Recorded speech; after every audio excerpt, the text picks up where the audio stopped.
2 hours later, I stood alone in the square. What brings you here, milady? Is it to find the gentleman who visits his tame pigeon in the eaves? Our cholera will catch you with its cramps and spasms and turn your whiteness dead blue.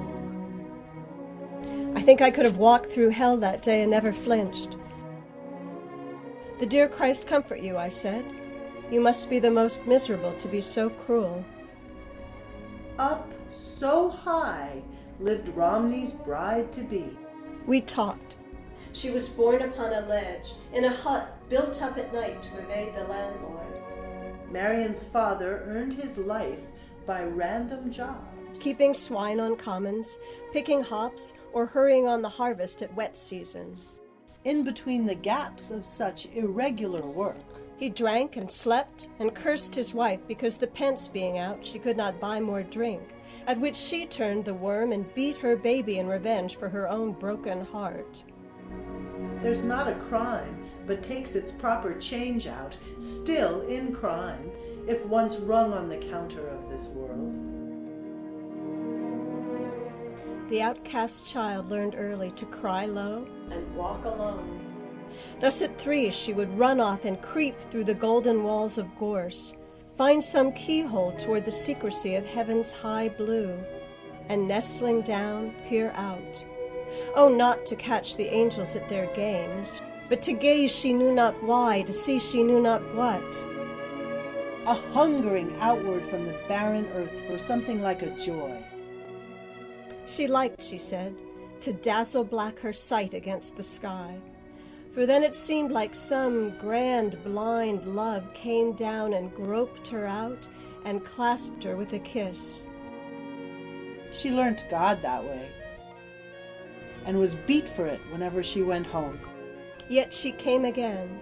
This great blind love, this sky-eye father and mother, both in one, instructed her and civilized her more than even Sunday school did afterward.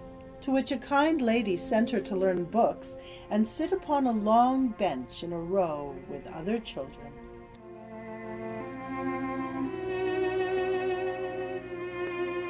One day, said Marian, the sun shone that day. My mother had been badly beaten, and feeling the bruises sore about her wretched soul, came in suddenly. And snatching in a sort of breathless rage her daughter's headgear comb, let down the hair upon her like a waterfall. Then drew me drenched and passive by the arm outside the hut we lived in. When the child could clear her blinded face from all that stream of tresses, there a man stood with eyes that seemed to swallow me alive, body, spirit, hair, and all. God, free me from my mother! She cried and ran. Famished hounds at a hare. The man and her mother ran after her. She heard them yell. I felt my name like shot from guns. Mad fear was running in her feet and killing the ground. The white roads curled, as if she burnt them up. The green fields melted. Trees fell to make room for her. Then my head grew vexed. Trees, fields turned on her and ran after her. She lost her feet. Could run no more. Yet somehow went as fast. The horizon, red, so sucked me forward, while my heart kept swelling till it swelled so big it seemed to fill my body. Then it burst and overflowed the world and swamped the light. And now I am dead and safe, thought Marian Erle.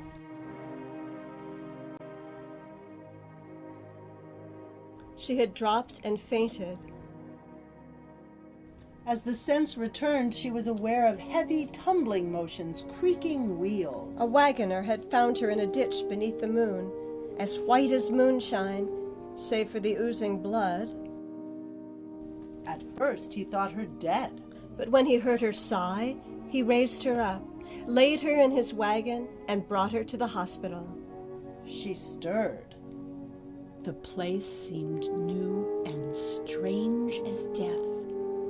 The white, straight bed, with others straight and white, like graves dug side by side at measured lengths, and quiet people walking in and out with wonderful low voices and soft steps, and apparitional equal care for each, astonished me with order, silence, law.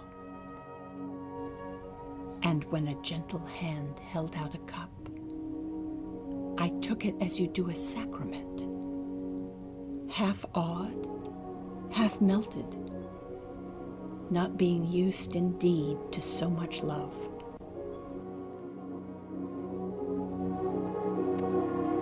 Oh my God, how sick we must be ere we make men just. I think it frets the saints in heaven to see how many desolate creatures on earth have learned the simple dues of fellowship and social comfort in a hospital, as Marian did. I lay there stunned, half-tranced, and wished at intervals of growing sense that I might be sicker yet, if sickness made the world so marvelous kind.